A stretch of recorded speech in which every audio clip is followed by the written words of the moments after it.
Okay, so this is the second part of 3.2, and we're looking at this example, and we are getting ready to sketch this polynomial, f of x equals x cubed minus x.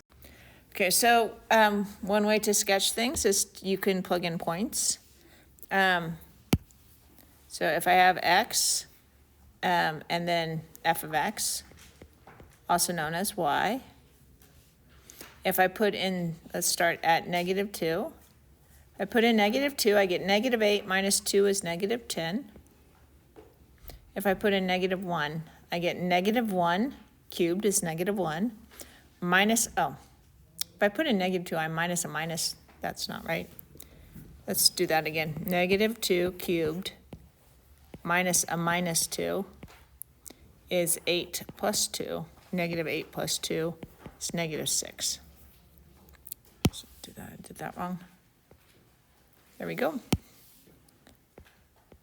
Negative 1 cubed minus a minus 1. Negative 1 plus 1. What? That's 0. 0 is also 0. 1 cubed minus 1, also 0. Well, that's fun. 2 cubed minus 2. 8 minus 2 is 6. Looking at these numbers, what do you think about the parity? Is this even, odd, or neither? Odd. Good. It is odd because when I put negatives in, I get opposites out. So when I put 2 in, I got the opposite of what I would get if I put negative 2 in. Right? We could try 3 and negative 3. We could try 4, and we'll know what negative 4 is based on what negative 4 is, because it will just be the opposite. So 3 is 27 minus 3 is 24. This will be negative 24. And 4 cubed is 4 times 4 times 4. 64 minus 4 is 60. Right, so it gets really big pretty fast here. Now we're gonna plot that at 0. We got a 0 here and a 0 here, and then 2 goes down to negative 6. Negative 2 is negative 6. 1, 2, 3, 4, 5, 6. Up 6. 6. There's our 2. I would kind of like to know, this is going to kind of go up and then down and then up. I would like to know what happens at a half. Like, because it's fairly symmetric, that would kind of give me an idea when this turns around. So if I put 1/2 cubed minus 1/2, that would be 1/8 minus 1/2, which is the same as 1/8 minus 4/8, which is negative 3/8. So at 1/2 here, we're at negative 3/8, which is about right here.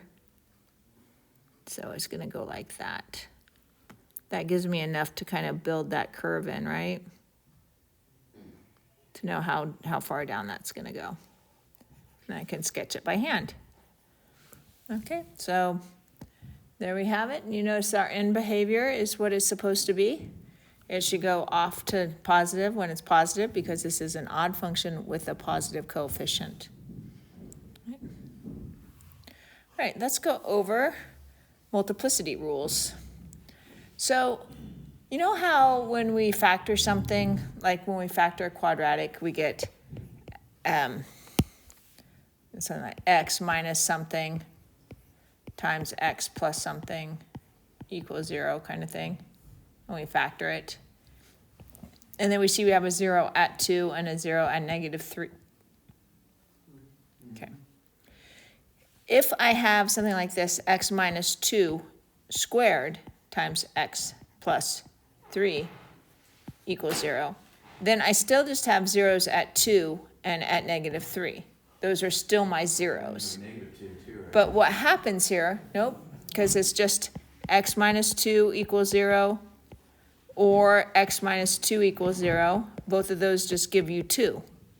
Or x plus 3 equals 0, which gives you negative 3. So that gives you 2. So this 2 happens twice. But it only touches the graph, like it only will touch 2 once. Right? So what we're saying is that when you have a 0 that happens more than once, it's called its multiplicity, how often the 0 happens. And if you have an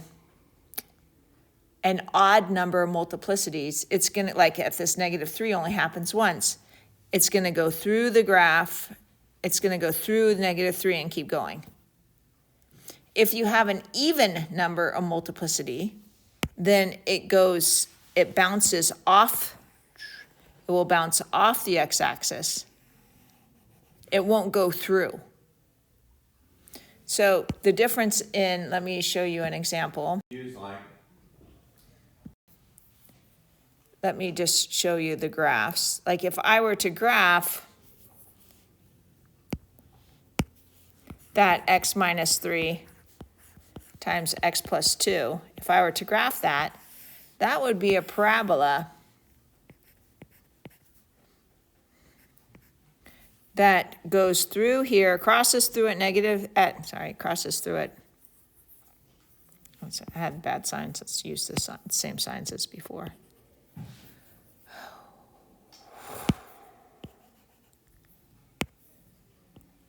we go. Okay.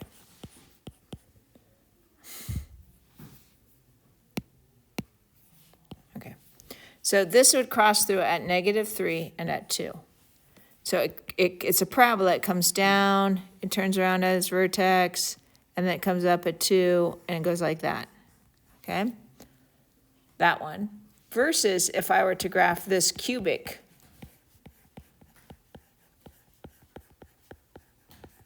Okay.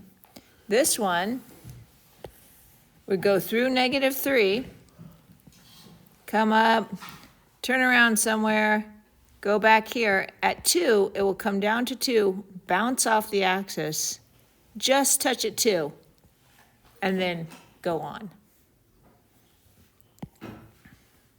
So if I have an even multiplicity, it goes through the axis, or it bounces off the axis, and if I have an odd multiplicity, it goes through the axis. Let's take a quick sidebar and look at decimal, and I'll show you some graphs of decimal on this. Let's take a quick look at this graphs and decimals and kind of explore these for just a few minutes. So the red one is just a line, x minus 2. You'll see that it goes through this point right here. It goes all the way through, crosses through the axis, and this only happens once. This is a power of 1. But then the next one you'll see is the blue one, and it's a squared. So if I trace along that on the blue squared, this is a 2 power, and if I trace along here, I come down to 2, I just bump off the axis, and I go up. So it has a multiplicity of 2. Now the next one is the green one right here. It has an odd multiplicity. That has a 3, a power of 3. So it goes up, and it just passes through 2 and keeps going. It doesn't bounce off. The last one is the purple one.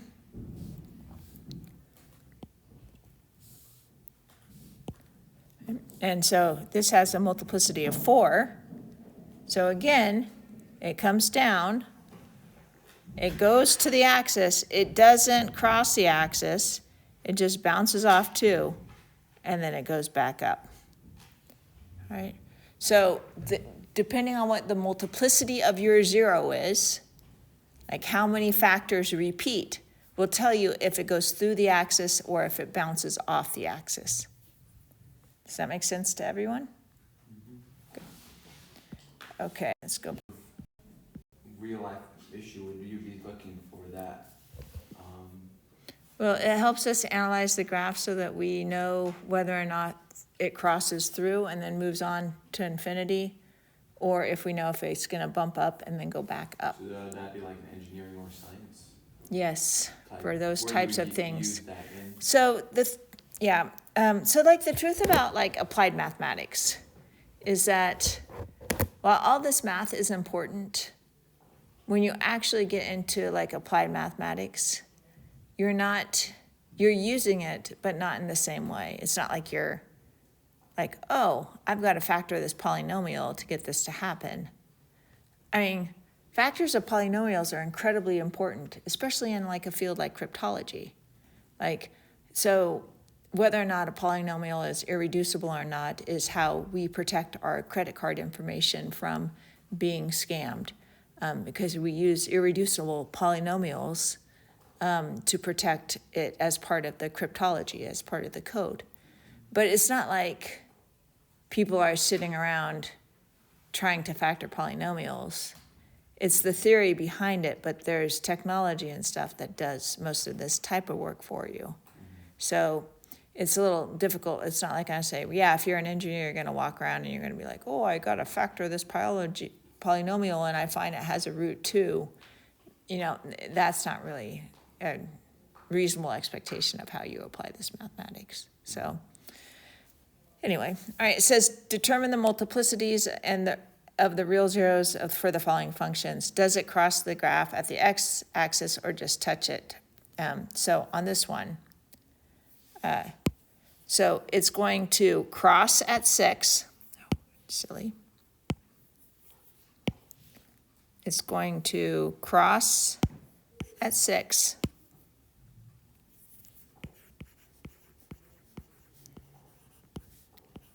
With a multiplicity of 3. And then it's going to bounce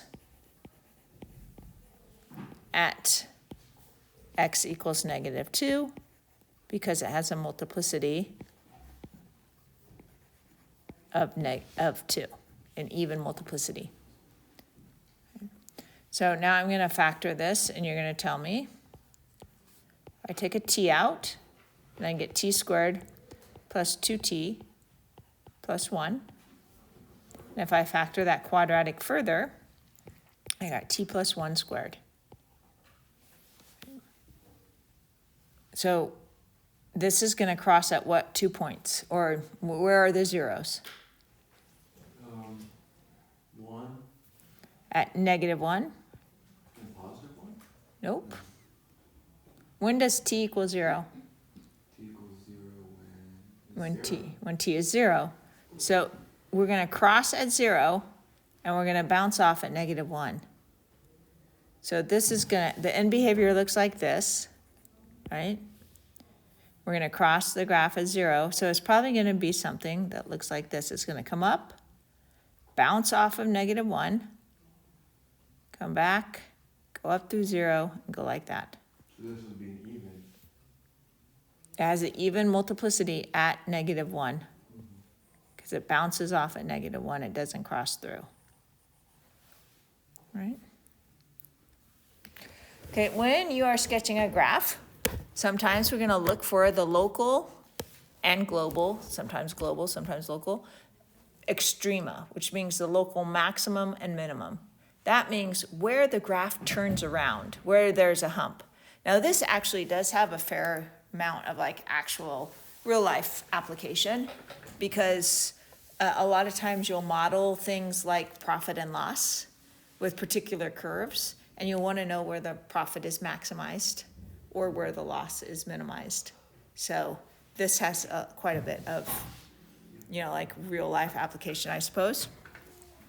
So go ahead and take a few minutes, pick numbers, and go ahead and fill in your graph here.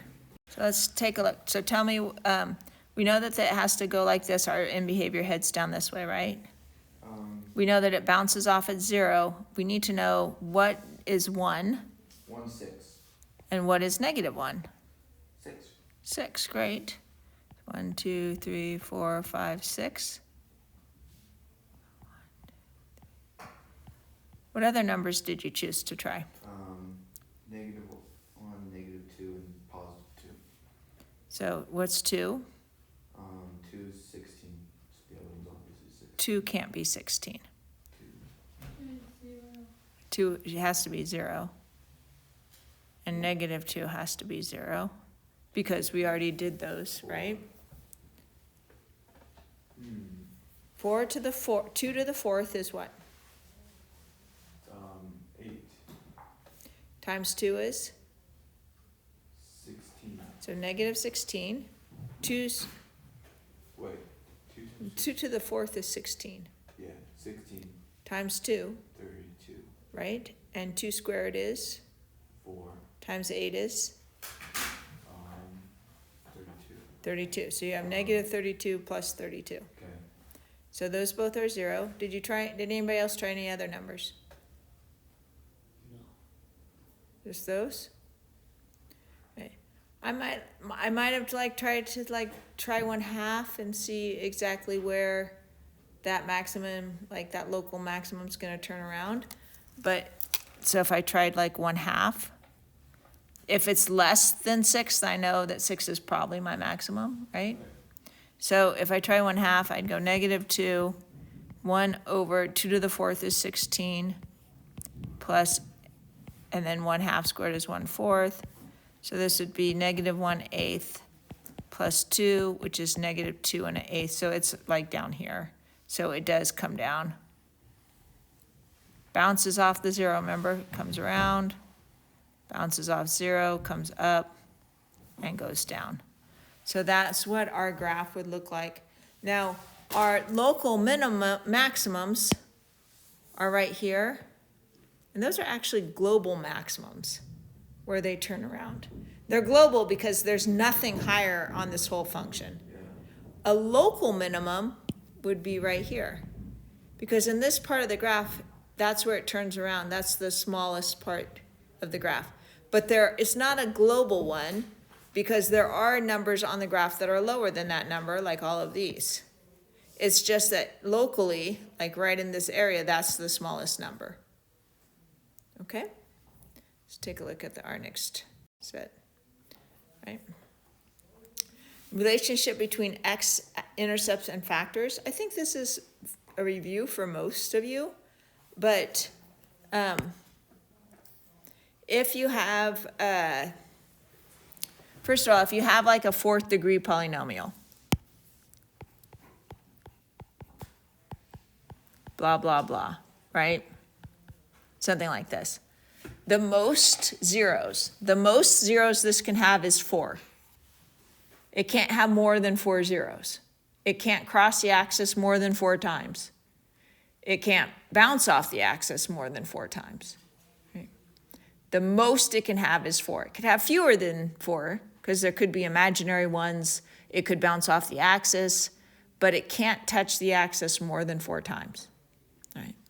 So whatever the degree of the polynomial is, then it has to have that many or fewer zeros. Now, when it comes to zeros, if you have a factor, if I plug in some number, I'll say k, into my function and I get 0, then x minus k is a factor of that function. Right? X minus k is a factor of that function. Right?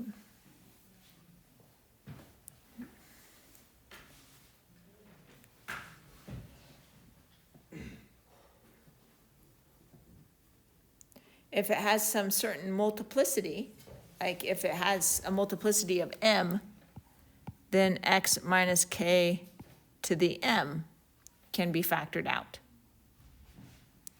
So let's take a look at this. It says, find a polynomial of degree 4 that has zeros at 1 and 3 with a multiplicity of 1 and a 0 at negative 2 with a multiplicity of 2. Right? So this means that we have a factor that is x minus a negative 1, has a multiplicity of 1, only happens once. We also have a factor at x minus 3. Right? It has a multiplicity of 1. And then we have a factor at negative 2, so x minus a negative 2, but has a multiplicity of 2. So this polynomial would look like this.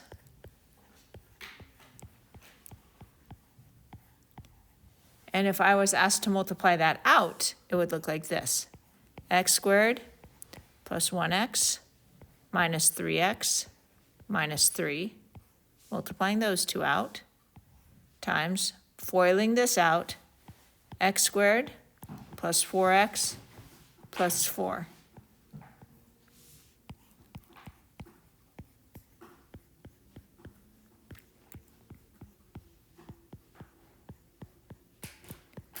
If I wanted to finish multiplying this out, going one term at a time, x to the 4th minus 8x squared minus 8, oh, I missed that too. Above the 2. Where is that? That's just the page number for the screenshot. I was like, why Oh. is the 13 above the 2? Oh, I don't know what you're talking about. Sorry. Let's try that one more time. X to the 4th, the first x squared, plus 4x cubed. I'm going to do it in order. Plus 4x squared. Second term. Minus 2x cubed. Minus 8x squared. Minus 8x. Third term. Minus 3x squared. Minus 12x, minus 12. Final answer, x to the 4th, plus 2x cubed, minus 7x squared, minus 20x, minus 12. Okay. So this is a polynomial that has a 0 at 1, a 0 at 3, and a 0 at -2. Hang on just 1 minute. All right, so this problem, this is actually like so we're looking for the volume of the box. This is a very classic problem. So if you take a piece of paper, a square, and you cut out corners, and then you fold it up into a box, you want to find the volume of the box. So if I'm looking at this, if you fold these up, the height of my box is x. The length of my box is 10 inches minus the x I took away from here and here, so minus 2x.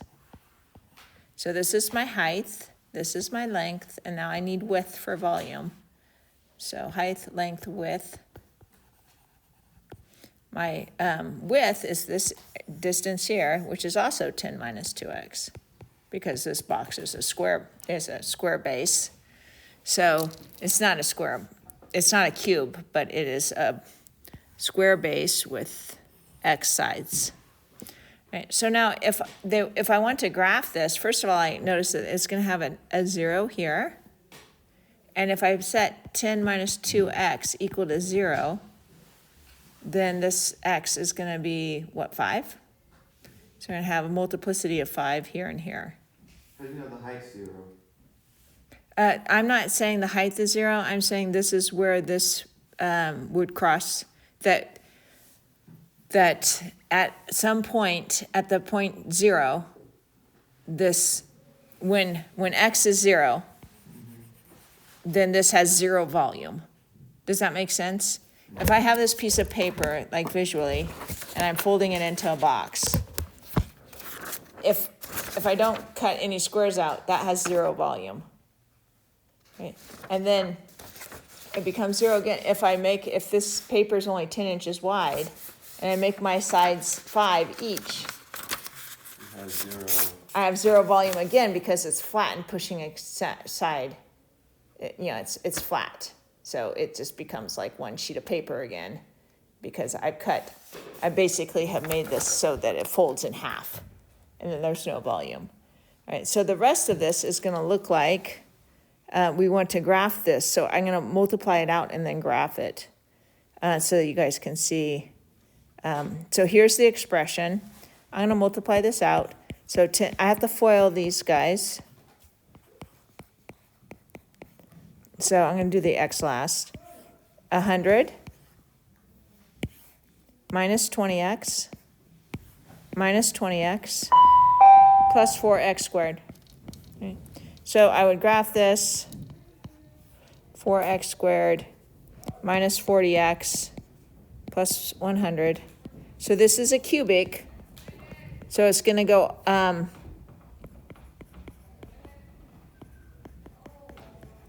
it's going to go like this, right? It's going to bounce off, it's going to go through 0 somehow.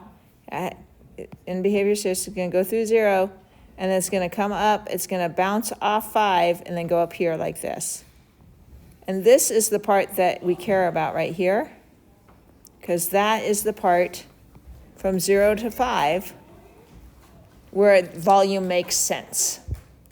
This point right here is where you maximize the volume. Where did you get 5 from? From right here, when I solved this for 0 and 0. Oh, sorry. Yeah. Right. And then after that, it doesn't really make sense because you can't have a side of 12 or 15 because, you know, the model doesn't work anymore.